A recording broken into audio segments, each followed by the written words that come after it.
Hooty hoo, all my stock market gamblers. Welcome today. I'm Tall Mike. It's Wednesday. Stock market's open.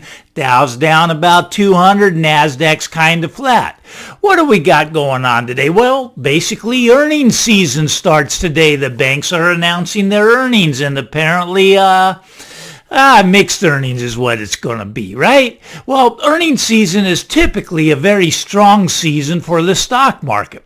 Now, if you just bought the SPY and you just stayed in it the whole time, you'd make about, well, let's say call it average about 8% a year over the last 30 or 40 years. But if you played the earnings season only, which lasts about 5 weeks, if you were in the SPY just for the earnings season, you could double that return to, well, it's actually about a 17% return.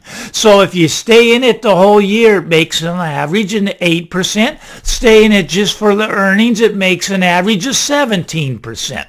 All right, so we got earnings season going on. What I'm looking for in the stock market now, the stock market, it pulled back, rallied up to the 50-day moving average, and now we're pulling back to retest those lows in the SPY. Now, I think those lows are probably going to hold. We might come down a little bit below them, but they're probably going to hold, and we're probably going to get another bounce upward. Why? Because we're not going to crash yet. We're not ready to crash yet. Not when the government's going to pump $3.5 trillion into the stock market. That's where all the money ends up when they have these spending bills.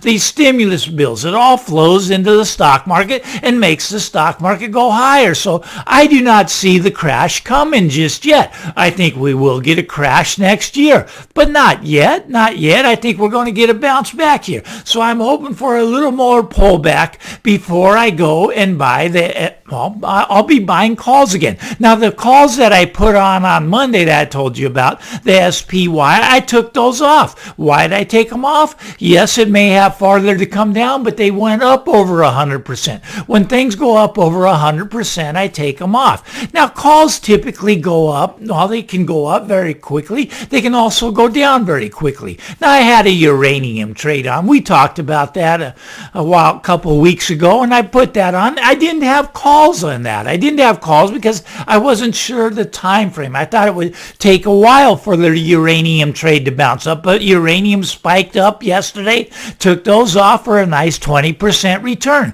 It's not 100% return like the call options would have been. Call options probably would have been more than 100% because that had a nice little 20% bounce off of where I bought those at. So calls, you got a lot more leverage, a lot more downside risk, but I like playing the calls. So I'm looking for a little bit of pullback here, and then I would buy some call options in either the QQQ or the SPY. That's just what I'm doing. Of course, you do your own research and you decide what to do. Now, what I want to talk today about is, well, the largest asset class in the world. The largest in the world.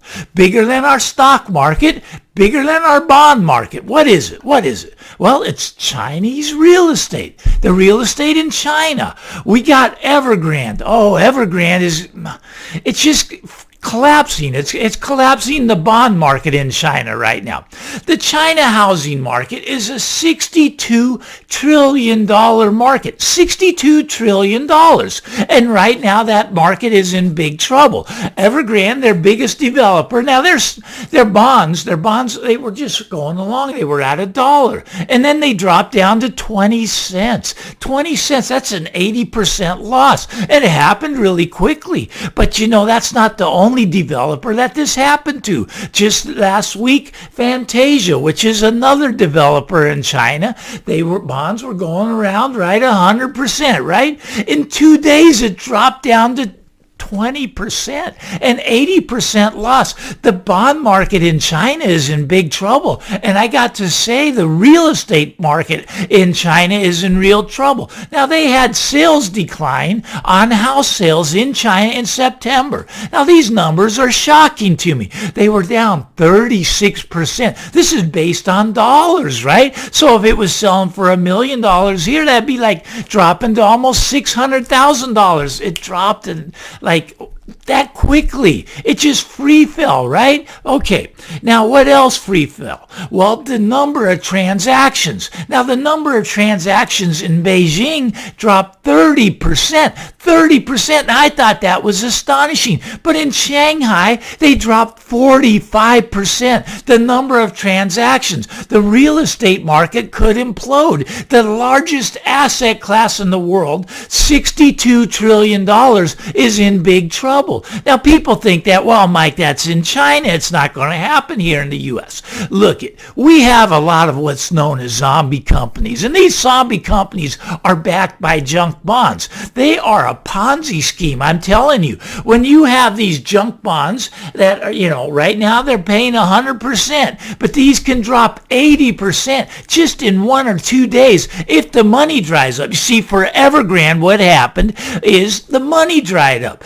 They can no longer use their bonds as collateral, so they can't get new money to pay off the debt holders of the old money. They've already missed their last 3 bond payments. They've missed the payments on because they can't raise new money because no one will give them new money when their bonds went from 100% down to 20%. The Ponzi scheme is over for the world's largest asset class. Now, we have Ponzi schemes going on right here in the United States. It's called the junk bond market. Now, the junk bonds, this is what we got. We got these zombie companies. Now, normally we have 2% of the S&P 500 are zombie companies. Right now, 20% of the S&P 500 are zombie companies. Now, what's a zombie company? A zombie company is a company that doesn't bring in enough cash flow to pay for its debt service. They don't bring in enough money to make the payments on their debt. So what do they have to do? Well, they have to borrow new money. Now, who's the only idiot that would loan a zombie company money?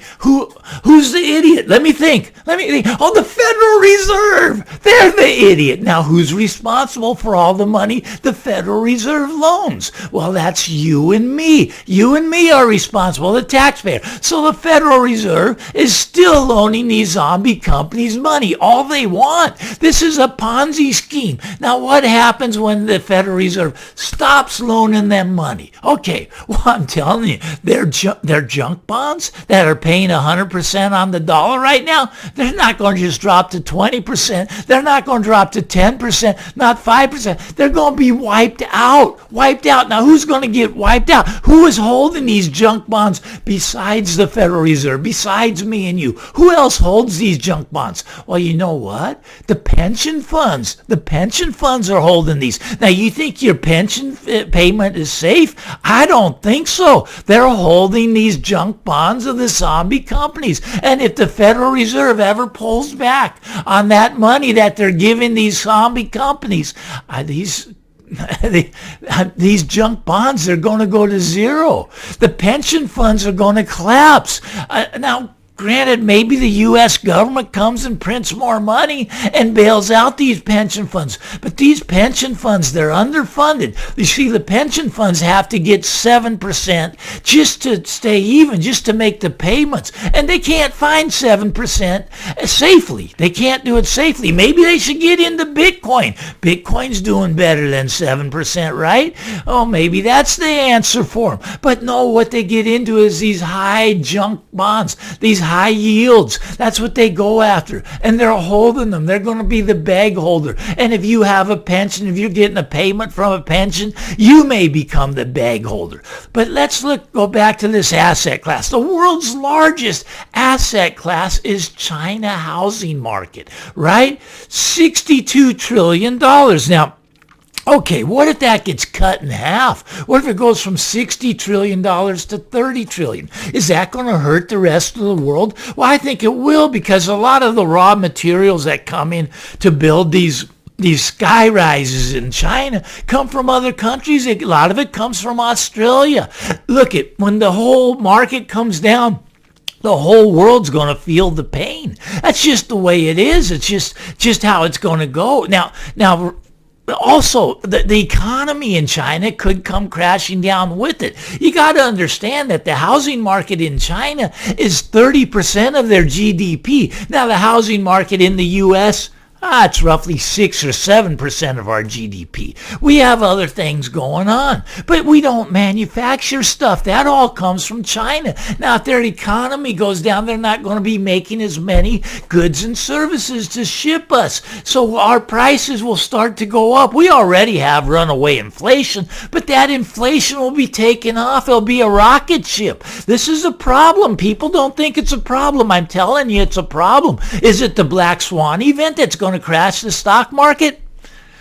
Maybe, but not just yet, because we're going to put in that $3.5 trillion as soon as Congress can agree on that. Yeah, the spending bill, $3.5 trillion, another $1.5 trillion after that. $5 trillion just coming right now. It's going to be really hard to crash the stock market. So I'm looking to buy, going to the upside now. This is a trader's market. It comes down, goes up, comes down, goes up. Right now we've come back down. I think we're getting ready to go up. I'm looking to buy some calls. I haven't picked them up yet. Calls on the QQQ, calls on the SPY. That's just what I'm planning to do. You do what you think is good. This is what I think is good. If you like this stuff, give me the thumbs up. You really like it, hit that subscribe button. We'll talk again soon. I'm Tall Mike. Get out there. Have a great Wednesday, everybody. Bye-bye now.